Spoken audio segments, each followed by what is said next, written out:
चुड़ैल और बच्चे। कुंदन अपनी पत्नी पारो और दो बच्चों मुन्ना और रिया के साथ रहता है। चारों का परिवार अच्छा खासा खुशहाल चल रहा था, लेकिन एक दिन उसकी पत्नी पारो सीढ़ियों से फिसलकर गिर गई और अस्पताल पहुंचने से पहले ही उसने दम तोड़ दिया। कुंदन की जिंदगी तो जैसे वीरान हो गई। बच्चे भी बहुत दुखी रहने लगे।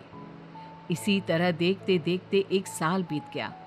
एक दिन कुंदन का मित्र उनसे मिलने आया। अरे कुंदन, तुम इन बच्चों के लिए दूसरी शादी कर लो। कम से कम बच्चों की ठीक से परवरिश तो हो जाएगी। मित्र के बार बार समझाने पर कुंदन तैयार हो जाता है। नई माँ रूपा शुरू में बच्चों और कुंदन का बहुत ख्याल रखती है, पर 6-7 महीने बाद ही वो कुंदन के जाने के बाद आराम से सो जाती। और जब मुन्ना और रिया स्कूल से आते तो, ए रिया, जल्दी से पूरे घर की सफाई कर और बर्तन धो दे, तभी खाना मिलेगा। और मुन्ना, जाकर छत की धुलाई कर। वो बच्चों से ही घर का सारा काम करवाती है। उन्हें खाना भी ठीक से नहीं देती। खुद के लिए और कुंदन के लिए वो बढ़िया बढ़िया पकवान बनाती। जब रात को कुंदन काम से वापस आता तो, अरे, बच्चों ने खाना खा लिया?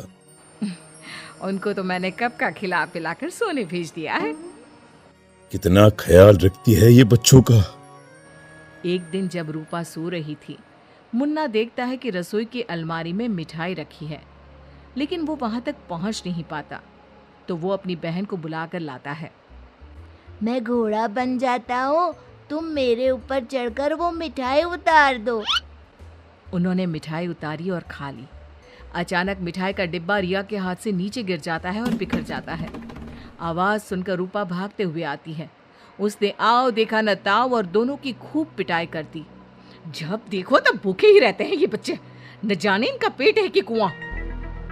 बच्चे खूब देर तक रोते रहते हैं, लेकिन फिर आपस में ही बातें और मजाक करके एक दूसरे का मन बहलाने लगते हैं। रिया, जब मैं बड़ा हो जाऊंगा ना तो एक मिठाई की दुकान खोल लूंगा। पहले हम लोग खूब सारी मिठाइयाँ खाएंगे और फिर बेचेंगे। मुन्ना, मेरी तो शादी हो जाएगी, तुम अकेले ही सारी मिठाइयाँ खाओगे ना? अरे हाँ रे, तब तक तो मेरी भी शादी हो जाएगी। कुंदन जब घर आता है तब उसकी माँ बच्चों की खूब शिकायत करती है। अरे बच्चों, तुम्हारी माँ तुम्हारा कितना ध्यान रखती है। आखिर क्या कमी है तुम दोनों को? पिताजी, उनकी बात पूरी भी नहीं हो पाती कि हाँ हाँ